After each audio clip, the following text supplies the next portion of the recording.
So hello and welcome to my channel that is economic Pathshala by doctor Ananya. आज हम बात करने वाले हैं DSSSB PGT economics 2024 question paper के पार्ट 19 के बारे में। ऑलरेडी 18 पार्ट मेरे चैनल पर अपलोडेड है, अगर आप चाहें तो वहाँ से प्लेलिस्ट में जाकर चेक कर सकते हैं। तो जो 19th पार्ट है it is all about teaching methodology, because जो लास्ट के 20 क्वेश्चन होते हैं DSSB के पेपर में वो होते हैं relating to teaching methodology. Although इसका इकोनॉमिक्स से कोई लेना देना नहीं है, बट कुछ क्वेश्चंस ऐसे थे जिसमें इकोनॉमिक्स का यूज़ हो रहा था, तो I thought of sharing that with you people. So start करते हैं। पहला क्वेश्चन ये है that economics is a science. इसमें से ऐसा कौन सा ऑप्शन है जो इस स्टेटमेंट को सपोर्ट नहीं करता है? तो इकोनॉमिक साइंस है, इसको हम कैसे डिफाइन कर सकते हैं? इकोनॉमिक एक साइंस है क्योंकि इसमें हम पढ़ते हैं फैक्ट्स के बारे में। ठीक है, आपको ये भी पता है, आपने पढ़ा होगा अपने 11th में जब हम पढ़ते हैं इकोनॉमिक्स, तो हम पढ़ते हैं कि ये एक प्योर साइंस नहीं है, ये एक कैसी है, सोशल साइंस है। क्यों? क्योंकि लोगों के बिहेवियर से इन्फ्लुएंस्ड होती है, तो इसलिए जो भी हम प्रिंसिपल्स बनाते हैं वो एग्जैक्ट तो नहीं होते, बट काफ़ी हद तक वो क्या होते हैं, ट्रू होते हैं। दैट्स वाई हम अजम्पशंस भी लेकर चलते हैं इकोनॉमिक्स में, राइट? तो ये एक साइंस है, ये सोशल साइंस है। ये हमें ऐसे पता चलता है कि हम कॉज एंड इफेक्ट रिलेशनशिप्स पढ़ते हैं, राइट? हम लॉज पढ़ते हैं जो कि यूनिवर्सली एप्लीकेबल होते हैं विद सर्टेन अजम्पशंस। तो इन सब बातों से हमें पता चलता है कि that economics is a science. अब ऑप्शंस पे आते हैं। Establishment of universal truth, that is universal truth को ये एस्टैब्लिश करता है। बिल्कुल सही है, अभी मैंने आपको बताया लॉ ऑफ डिमांड हो गया, लॉ ऑफ सप्लाई हो गया, ये सारे लॉ क्या है, एक यूनिवर्सल ट्रूथ है with certain assumptions. Second is power of prediction. तो आपको पता है हम बहुत सारे क्या करते हैं, हम रिग्रेशन पढ़ते हैं इकोनॉमिक्स में, स्टैटिस्टिक्स में आपने पढ़ा होगा, जिसमें हम क्या करने की कोशिश करते हैं, प्रिडिक्शन करने की कोशिश करते हैं। या फिर आपने मैक्रो पढ़ी होगी, तो उसमें हम कुछ इस तरीके के एग्जाम्पल्स पढ़ते हैं कि अगर रेट ऑफ इंटरेस्ट इंक्रीज हो जाएगा तो हमारे इन्वेस्टमेंट पे क्या इम्पैक्ट पड़ेगा, या प्राइस इंक्रीज हो जाएगा तो डिमांड पर क्या इम्पैक्ट पड़ेगा। तो इस तरह के जो एग्जांपल्स हैं ये सारे क्या हैं, this shows the power of prediction. हम पहले से प्रिडिक्ट करके चलते हैं कि अगर ऐसा होगा तो दूसरे वेरिएबल पर क्या इम्पैक्ट आएगा। Third one is creation of principles. अभी बात की, हम बहुत सारे प्रिंसिपल्स क्रिएट करते हैं। Law of diminishing marginal utility, Keynes का कंजप्शन, लॉ ऑफ कंजप्शन पढ़ते हैं हम, इफेक्टिव डिमांड का लॉ पढ़ते हैं। तो ये सारे क्या है, प्रिंसिपल्स हैं। डिफरेंट व्यूज ऑफ इकोनॉमिस्ट, बिल्कुल ठीक है, ये भी बिल्कुल ठीक है कि हमारे जब भी हम इकोनॉमिक्स पढ़ते हैं तो आप देखते हैं कि मैक्रो इकोनॉमिक्स पढ़ते हैं तो आप देखते हैं क्लासिकल के कुछ और व्यूज़ थे, केनेशियंस के कुछ और व्यूज़ हैं, मोनेटरिस्ट के कुछ और व्यूज़ हैं, rational expectation, that is new Keynesians, new classicals, new Keynesians, इन सब के क्या है, डिफरेंट व्यूज़ हैं।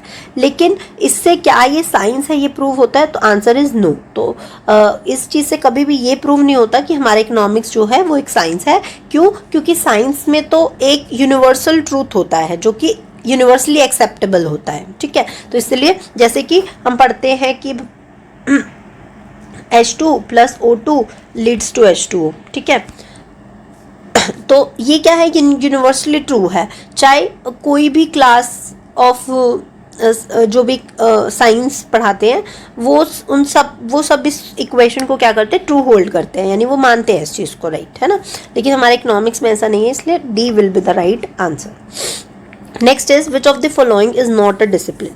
तो पहले तो आपको ये पता होना चाहिए डिसिप्लिन क्या होता है। आपने सुना होगा, बहुत बार ये टर्म आपने पढ़ा होगा। तो डिसिप्लिन का क्या मतलब होता है, it is a branch of knowledge और field of study that is systematically developed and taught. मतलब कि ऐसी कोई भी ब्रांच है, ठीक है, जिसको हम पढ़ते हैं, जिसके बारे में हम पढ़ते हैं और पढ़ाते भी हैं। ठीक है, तो अब पूछ रहा है इन चारों में से ऐसा कौन सा है जो कि डिसिप्लिन नहीं है। तो पहले हम बात कर लेते हैं हिस्ट्री में। आप सबको पता है हम पास्ट के बारे में पढ़ते हैं, जो कि किसका पार्ट है, सोशल साइंस या ह्यूमैनिटीज़ हम जिसको बोलते हैं। Next we have sociology. Sociology में हम पढ़ते हैं कि कैसे सोसाइटी और सोशल बिहेवियर कैसा है लोगों का। ठीक है, तो हम उसके बारे में पढ़ते हैं, जो कि अगेन एक डिसिप्लिन है। इकोनॉमिक्स जो है आपको पता है, इसमें हम स्कैरसिटी पढ़ते हैं, कंजप्शन पढ़ते हैं, प्रोडक्शन पढ़ते हैं, माइक्रो पढ़ते हैं, मैक्रो पढ़ते हैं। ये सब किसका पार्ट है, ह्यूमैनिटीज़ का या सोशल साइंस का। साइकोलॉजी है, इसमें हम पढ़ते हैं लोगों का माइंड, उनका बिहेवियर, ये भी अगेन एक डिसिप्लिन है। तो according to my point of view इसमें से कोई भी ऐसा आंसर नहीं है जो कि करेक्ट है, तो हम इसको नन ऑफ द अबव कह सकते हैं। बट अब इन्होंने आंसर जो दिया आंसर की में वो दिया आंसर नंबर 1 यानी हिस्ट्री। अब आई डोंट नो इन्होंने किस उससे दिया है, मे बी ये बहुत ज़्यादा साइंटिफिक नहीं है और ये ज़्यादा साइंटिफिक है तो मे बी इस वे से, बट मेरे अकॉर्डिंग इसका answer none of the above होना चाहिए। Next, in the context of learning economics, which of the following statement is not correct with the reference to the meaning of reading widely and critically? तो कहने का मतलब है कि reading widely and critical का क्या मतलब है। तो रीडिंग वाइडली एंड क्रिटिकल का मतलब है जब भी आपको कुछ पढ़ाया जा रहा है, जब हम भी आपको एज अ टीचर पढ़ाते हैं तो हम क्या बोलते हैं कि टीचर की बात पर भी आपको पूरी तरीके से विश्वास नहीं करना चाहिए। यू मस्ट लिसन, ठीक है, जो भी हम पढ़ा रहे हैं आप क्रॉस क्वेश्चनिंग करते हैं, यानी आप पूछते हैं कि ऐसा क्यों होगा, या आपके कुछ पॉइंट ऑफ व्यूज़ रहते हैं, फिर आप उसको क्रिटिकली सोचते हैं कि क्या जो मैम पढ़ा रही है वो सही है या गलत है। तो इसी को हम बोलते हैं क्या करना, वाइडली और क्रिटिकली सोचना। तो सबसे पहला है इसका जो ऑप्शन है that is exposing yourself to similar sources of economic knowledge. तो अगर आप एक ही सिमिलर ही सोर्सेज ऑफ नॉलेज लेंगे, यानी कि मान लीजिए मैंने आपको बोला ये आपको टेक्स्ट बुक लगी हुई है फॉर माइक्रो इकोनॉमिक्स, आपको यही पढ़नी है, आपको इसके अलावा कुछ नहीं पढ़ना, तो ये क्या हो जाएगा, रिस्ट्रिक्टेड सोर्सेज हो जाएंगे, यानी आप उसके अलावा तो कुछ सोच ही नहीं पाएंगे। तो दैट्स वाई टीचर भी आपको बोलता है जब भी आप पढ़ते हैं कि आप डिफरेंट सोर्सेज को क्या कीजिए, कंसल्ट कीजिए। तो फर्स्ट इज नॉट करेक्ट, तो सबसे पहला ही आपका आंसर हो गया। बाकियों से के बारे में भी हम बात कर लेते हैं। Comparing the arguments, assumptions, evidence and implications. बिल्कुल कंपेयर करो हमेशा, जो भी अजम्पशंस दे रखी हैं, एविडेंसेस हैं, क्या इम्प्लीकेशंस निकल के आई हैं, इन सबको हमेशा पढ़ो, कंपेयर करो, फिर इवैल्यूएट करो और फिर कॉन्ट्रास्ट करो उसको। You are learning with the other perspectives and approaches, यानी कि अगर केन्स ने कोई अप्रोच दिए है तो वो कैसे बेटर है क्लासिकल्स के, ये सब पढ़ना जो है ये इसी का पार्ट है कि हम अपनी लर्निंग को क्या करें, कंट्रास्ट करें, यानी एक ने जो बताया उसके कंट्रास्ट में दूसरे ने क्या बताया उसको हम स्टडी कर रहे हैं, ठीक है। तो this is what we have, therefore correct answer is answer number 1। यहाँ पे गलत मार्क्ड है तो इसको यहाँ पर आप लिख लीजिए, answer number 1 is correct. Next is with reference to the economics teaching which of the following is not a disadvantage of the questioning approach। तो सबसे पहला ऑप्शन देखिए, there is a proactive and interactive communication। अगर आप options को देखेंगे तो यहीं से आप एनालाइज कर पाएंगे कि आंसर क्या होगा। It is too time consuming to be implemented effectively, बिल्कुल सही है। स्टूडेंट्स विल बिकम मंडेन, बिल्कुल ठीक है। स्टूडेंट्स आर पैसिव, बिल्कुल ठीक है। तो ये देखो कहीं ना कहीं नेगेटिव सेंस में शो हो रहा है। और there is proactive and interactive communication, ये तो अच्छी बात है ना। अगर आप क्वेश्चन करते हैं, जब भी टीचर आपको कुछ पढ़ाता है और आप क्रॉस क्वेश्चनिंग करते हैं तो इससे क्या होता है, स्टूडेंट्स पूछते हैं, स्टूडेंट्स रिस्पॉन्ड करते हैं, टीचर उसके सेंस में रिस्पॉन्ड करती है, तो इससे क्या होता है, एक बेटर कम्युनिकेशन क्रिएट होता है। तो this is in some way positive sense, और बाकी सब चीज़ें क्या है, नेगेटिव सेंस में है, टाइम कंज्यूमिंग है। ऑब्वियसली जब भी आप कोई क्वेश्चन पूछते हैं और टीचर रिस्पॉन्ड कर रहा होता है तो बाकी सब बच्चे क्या कर रहे होते हैं, गॉसिप कर रहे होते हैं या सुन नहीं रहे होते हैं। तो बिल्कुल है, ये एक डिसएडवांटेज है। स्टूडेंट्स बोर हो जाते हैं अगर टीचर बहुत लंबे लंबे क्वेश्चंस पूछ रही है या बहुत रिपीटेड क्वेश्चंस पूछ रही है, तो बच्चे क्या हो जाते हैं, बोर हो जाते हैं, ठीक है, बिल्कुल है। स्टूडेंट्स आर पैसिव, एक्टिव और पैसिव वर्ड सुना होगा। एक्टिव मतलब कि बहुत अच्छे से एंगेज करना, और पैसिव मतलब दे डोंट बॉदर, है ना। जो शाय बच्चे होते हैं, जो बहुत ज़्यादा इंटरेस्टेड नहीं होते बात करने के लिए, वो पूरी क्लास में कंफर्टेबल नहीं होते हैं बोलने के लिए, तो उन सब के लिए क्या है, एक नेगेटिव है। तो इसलिए इसका करेक्ट आंसर होगा आंसर नंबर 1, ठीक है। यानी क्वेश्चनिंग अप्रोच से प्रोएक्टिव और इंटरैक्टिव कम्युनिकेशंस होती हैं, बाकी सब नहीं होता है, ठीक है। बाकी सब डिसएडवांटेजेस हो सकते हैं, ये डिसएडवांटेज नहीं है। नेक्स्ट है, इसमें से कौन सी स्टेटमेंट करेक्ट नहीं है। सबसे पहला है that is nurturing aesthetic imagination among students and teachers would enable us to understand people life histories and struggles. बिल्कुल सही है। एस्थेटिक इमेजिनेशन क्या है, आर्ट के थ्रू, स्टोरी टेलिंग के थ्रू, लिटरेचर, ड्रामा, जब आप ये सब पढ़ते हैं, हिस्ट्री पढ़ते हैं, जब टीचर आपको किसी पर्सन से कनेक्ट करके उसकी स्टोरी, लाइफ स्टोरीज बताती है, तो ये क्या होता है, ज़्यादा बेटर होता है, इमेजिनेटिव होता है, राइट। नेक्स्ट है लिटरेरी इमेजिनेशन। लिटरेरी मतलब जब आप लिटरेचर पढ़ते हैं तो लिटरेचर पढ़ते हैं तो आप देखते हैं कि कैसे एक ऑथर फील कर रहा होगा उस पर्टिकुलर पॉइंट ऑफ टाइम पर जब वो इस चीज़ों को क्या कर रहा होगा, एक्सपीरियंस कर रहा होगा। तो ये भी बिल्कुल सही है। Next is emotional response to other brings aesthetic experience to one's own self, कि जब भी आप इमोशनली रिस्पॉन्ड करते हैं to what others have written, यानी उन किसी और के एक्सपीरियंसेस को जब आप फील करते हैं तो इससे क्या होता है, आप अपने आपका एक एक्सपीरियंस क्या होता है, बेटर हो जाता है, राइट।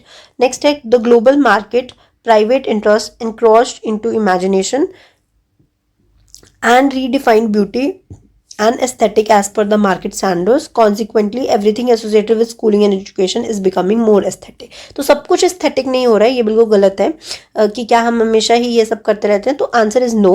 मतलब अगर आप लिटरेचर पढ़ रहे हैं, एस्थेटिक इमेजिनेशन कर रहे हैं, इमोशनल रिस्पॉन्सेस कर रहे हैं, तो ये चीज़ हो सकती है। बट प्राइवेट इंटरेस्ट जो है उससे जो है चीज़ें बेटर हो रही हैं, तो ये बिल्कुल ही क्या है, गलत है। तो this is not right, therefore fourth is the correct answer. Although इन सबका कुछ भी लेना देना नहीं है इकोनॉमिक्स से, but still I thought of कि मैं आपको बता दूं। नेक्स्ट है what is not expected of teachers in the context of inclusive education practice. तो बस आपको ये पता होना चाहिए कि इंक्लूसिव एजुकेशन प्रैक्टिस क्या होती है, फिर आप ऑप्शंस में से पढ़ के अपने आप से इसको करेक्ट कर सकते हैं। सो इंक्लूसिव एजुकेशन प्रैक्टिस नाम से ही समझ में आ रहा है कि सबको इंक्लूड करके चलना है, राइट। मतलब कोई भी पार्ट जो है वो एजुकेशन प्रैक्टिस का पार्ट ना बन पाए, ऐसा नहीं करना है, ठीक है। तो इसको आप प्लीज देख लीजिएगा, it is not of economics side, तो मैं नहीं बता रही हूँ ये वाला क्वेश्चन आपको। विच of the following is not a principle of curriculum construction. तो पूछ रहा है कि विच of the following is not a principle of curriculum construction.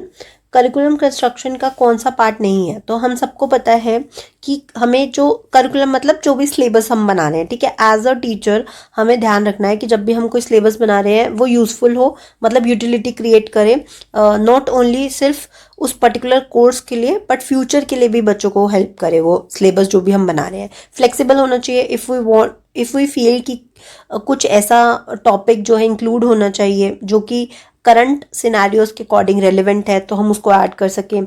उससे टोटालिटी ऑफ एक्सपीरियंसेस आए, मतलब कि सिर्फ नॉलेज ही नहीं, एक्सपीरियंस भी आप गेन कर सकें, ऐसा करिकुलम होना चाहिए। लेकिन बैकवर्ड लुकिंग नहीं होना चाहिए। बैकवर्ड लुकिंग मतलब क्या कि जो पास्ट में फॉलो अप हो रहा था हम वैसा ही करिकुलम बना दें, ठीक है। तो ऐसा नहीं होना चाहिए। हमें ये देखना चाहिए कि इन फ्यूचर किस चीज़ का स्कोप है, वो चीज़ें हमें ऐड ऑन करनी चाहिए अपने करिकुलम में। जैसे कि आप देख रहे हैं एनईपी पॉलिसी है, एनईपी के अकॉर्डिंग क्या कर रहे हैं हम डायनेमिक चीज़ों को इंक्लूड कर रहे हैं, वोकेशनल चीज़ों को अपने बच्चों के सिलेबस में क्या कर रहे हैं, इंक्लूड करने की कोशिश कर रहे हैं, ताकि ज़्यादा से ज़्यादा उन्हें प्रैक्टिकल नॉलेज मिले रादर देन थ्योरेटिकल नॉलेज, ठीक है। तो this is the answer. Next one is which of the following is not a basis of distinction between school subject and academic discipline. तो स्कूल सब्जेक्ट्स क्या होते हैं, ऐसे subjects जो कि सिंपल हैं, प्रैक्टिकल हैं और एज के अकॉर्डिंग, मतलब जो उस बच्चे को पढ़ाया जा रहा है। फॉर एग्जाम्पल 5th क्लास के बच्चे को 5th क्लास का ही सिलेबस पढ़ाएंगे ना, तो that is known as school subjects. और एकेडमिक डिसिप्लिन क्या होता है, एकेडमिक डिसिप्लिन मतलब ऐसी चीज़ें, ऐसे एडवांस या स्पेशलाइज्ड कोर्सेज बच्चों को करवाना जो कि उनकी इन फ्यूचर हेल्प कर सके, ठीक है। तो अब पूछ रहा है कि इनमें से ऐसा कौन सा बेसिस है जो कि डिस्टिंक्शन मतलब दोनों को डिफ्रेंशिएट नहीं करता है। Nature of content, obviously school subjects में हम ऐसी चीज़ें डालेंगे जो कि बच्चे के प्रैक्टिकल या नॉलेज से रिलेटेड हो, और एकेडमिक डिसिप्लिन में क्या होगा, जो रियल लाइफ से रिलेटेड हो। डेवलपमेंट ऑफ स्किल्स, बिल्कुल है कि स्किल्स वो डेवलप कर सके, ऐसी चीज़ें हम डालेंगे। नेक्स्ट है लैंग्वेज। लैंग्वेज का कुछ लेना देना नहीं है। लैंग्वेज इंग्लिश, हिंदी या पर्टिकुलर रीजनल लैंग्वेज में उस कोर्स को क्रिएट करें, उसका कोई लेना देना नहीं है, तो इसलिए third will be the correct answer. और so next question is, from a constructive perspective, learning is the process through which people construct meaning that is adaptive in the context in which it was built. This is done by experiencing the world and building on our prior knowledge. In this sense, they learn best when. तो constructive perspective जो है, it is based on the constructive learning theory जो कि पिजिट ने दिया है। आपने अगर किसी ने बीएड कर रखी है तो उन्होंने ये सब चीज़ें पढ़ रखी होंगी। इसका बेसिक मतलब क्या है कि कंस्ट्रक्टिव पर्सपेक्टिव का क्या मतलब है कि जो भी आपके पास एग्जिस्टिंग नॉलेज है उसका यूज करते हुए फर्दर नॉलेज को क्या करेंगे, गेन करेंगे। और इस चीज़ को हम बेस्ट तब यूज़ कर सकते हैं जब हम रियल लाइफ में या रियल वर्ल्ड में स्टूडेंट का इंटरेक्शन करवाएंगे उस टॉपिक से रिलेटेड। जैसे फॉर एग्जांपल मैं आपको बता रही थी, इंग्लिश हम सीखते हैं, तो इंग्लिश में क्या होगा कि ऑलरेडी जो भी आपकी एग्जिस्टिंग नॉलेज है उससे ऊपर हम कुछ सीख रहे हैं एंड देन हम उसको जाकर रियल लाइफ में क्या कर रहे हैं, इम्प्लीमेंट कर रहे हैं। So this is the way, और यही चीज हमने लिखी है। तो ऑप्शन कौन सा करेक्ट होगा, when they are socially interacting. Obviously जब रियल वर्ल्ड में आप लोगों से इंटरेक्ट करोगे तभी अपनी जो स्किल है उसको एनहांस कर पाओगे, ठीक है, आपने जो सीखा है उसको इम्प्लीमेंट कर पाओगे with an authentic situation that is relevant to their prior knowledge and goals, कि जो आपने पहले सीखा है उसको यूज कर पाओगे and that fosters autonomous and self directed functioning, ठीक है। तो बस यही आपका करेक्ट आंसर है। एंड देन 10th क्वेश्चन जो है, it is similar to what we have studied. 6th question and 10th question बिल्कुल सेम है, तो ये वाला क्वेश्चन मैंने छोड़ दिया आप लोगों के लिए, ये आप इसको खुद से अटेम्प्ट कर सकते हैं, ठीक है। विद दिस हमने 10 क्वेश्चंस कंप्लीट कर लिए हैं। इसका नेक्स्ट पार्ट मैं आपको नहीं करवाने वाली क्योंकि सारे जो हैं टीचिंग एप्टीट्यूड वाले ही क्वेश्चंस हैं जिसको आप बहुत खुद इजीली कर सकते हैं। इफ़ यू वांट तो मैं क्वेश्चंस प्रोवाइड कर दूंगी, आंसर्स प्रोवाइड कर दूंगी, आप लोग उसमें से पढ़ लीजिएगा, ठीक है। Till then, thank you, bye bye.